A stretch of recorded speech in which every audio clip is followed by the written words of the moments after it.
Good. All right. I think we're ready. Good morning. Today is a very sad day in the city of Memphis.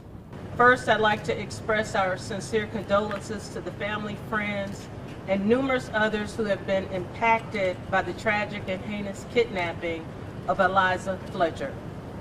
Yesterday evening, September 5th, at approximately 5:07 p.m., the Memphis Police Department and other law enforcement partners discovered the remains of a human body, in the rear of a vacant duplex apartment at the 1600 block of Victor Street. At that time, it was believed the unidentified body could possibly be the remains of kidnapping victim Eliza Fletcher. Further forensic investigation by the MPD traffic unit positively identified the body was, in fact, Eliza Fletcher. This finding marked the culmination of a 4-day intensive investigation incorporating a robust search and rescue effort and the timely arrest of suspect Cleotha Abston on September 3rd, the day following the kidnapping. Cleotha Abston has been charged by MPD homicide investigators with the following state charges: first-degree murder and perpetration of kidnapping, especially aggravated kidnapping, and tampering with evidence. In addition, Abston has been charged with the following unrelated offenses: identity theft, theft of property, and credit card fraud. While the outcome of this investigation is not what we hoped for, we are nonetheless pleased to remove this dangerous predator off the streets of Memphis.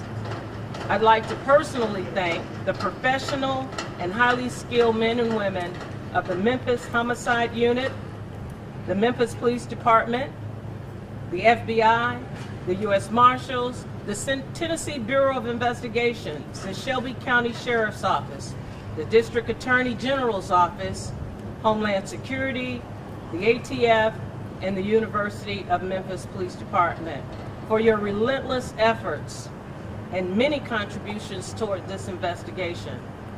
The collaboration and cooperation amongst all of our partner agencies was nothing less than symphonic.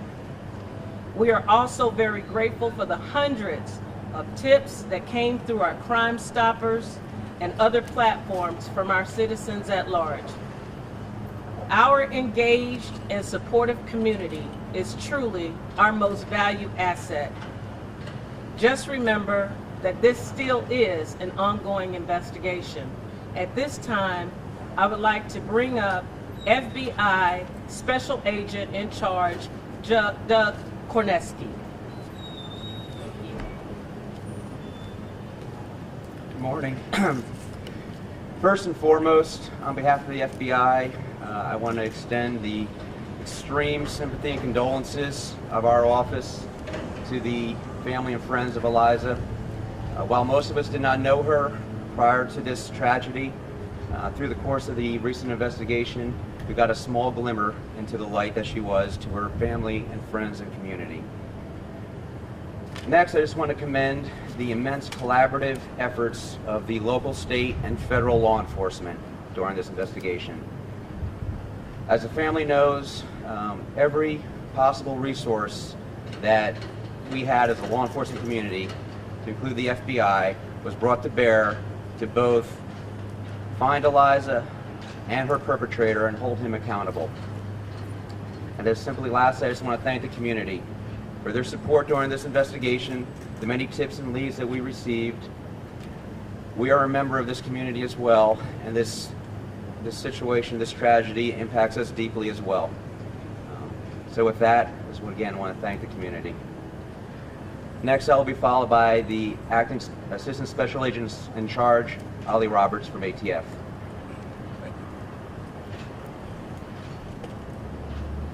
First, on behalf of ATF, I'd like to extend our deepest condolences to the family and friends affected by this tragedy.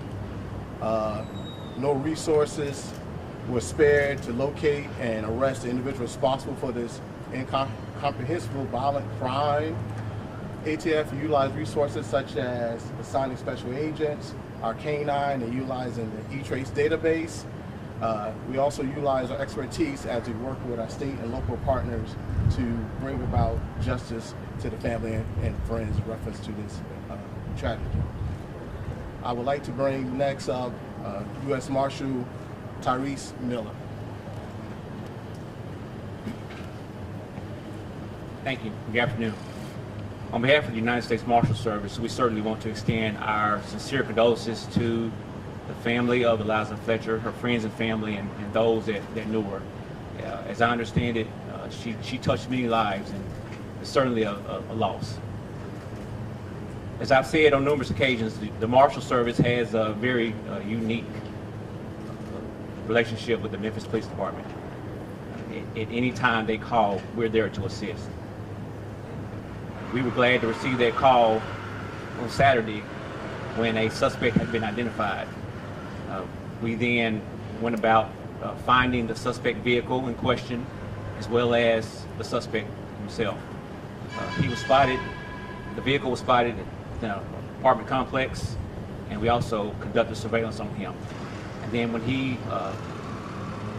tried to make a move, we went in and made the arrest safely, and took him into custody and turned him over to the custody of the Memphis Police Department. And after that, we also participated in the search efforts to find Ms. Fletcher all day Sunday and all day Monday.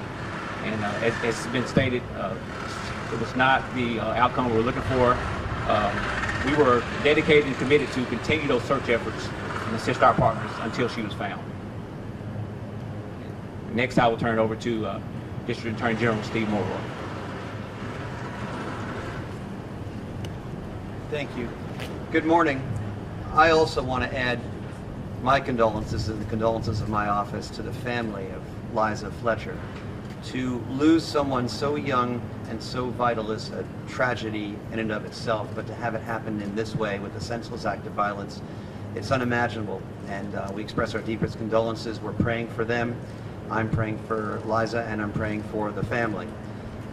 With respect to the family, both law enforcement and our office was in contact with the family throughout this long weekend.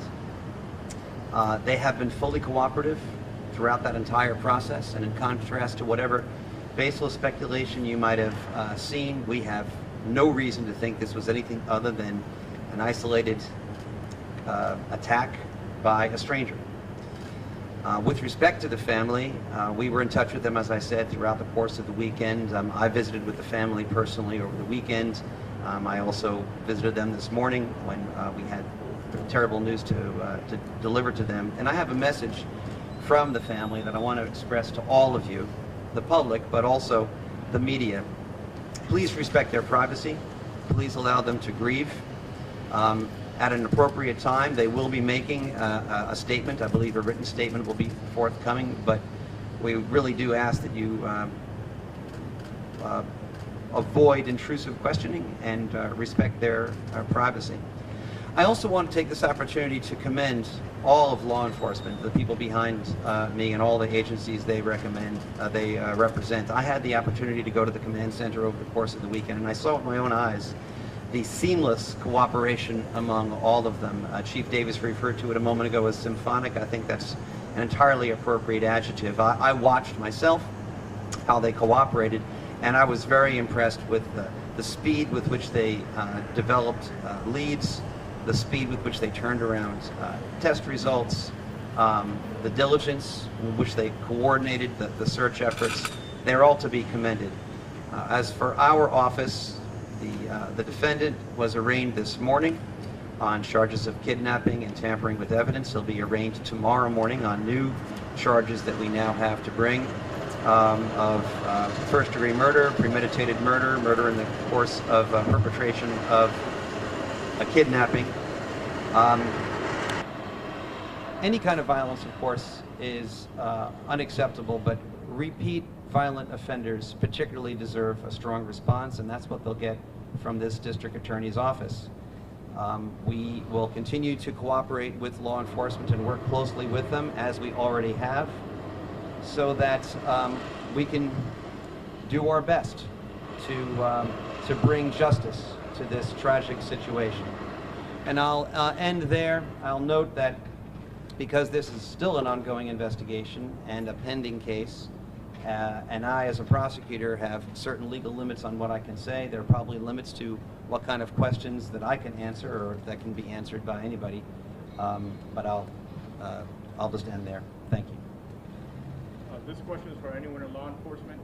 Do you know a manner of death, A, and B, was she killed in the vehicle? It's too early for us to determine place and method of death at this point. Chief, can you describe the suspect initially, according to the affidavit, was not being cooperative with authorities? Did the suspect ultimately help you find his victim? At this time, I can't respond.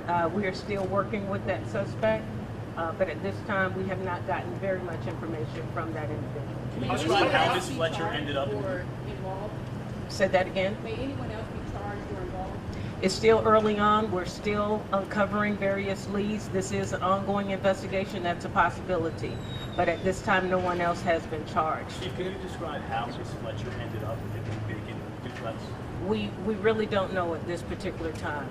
We worked together to identify various locations, and that was our search concentration, and we're just blessed that we were able to identify this location, and our officers were successful in finding her. So it was a part of the search? That's it. All right, thank you all for the questions. That's all the information that we have right now. You can send them to the PIO's office if you have any additional questions, and we'll address them there. Thank you. University of Memphis. What made you guys move so fast on this case? Does this have anything possible to do with that?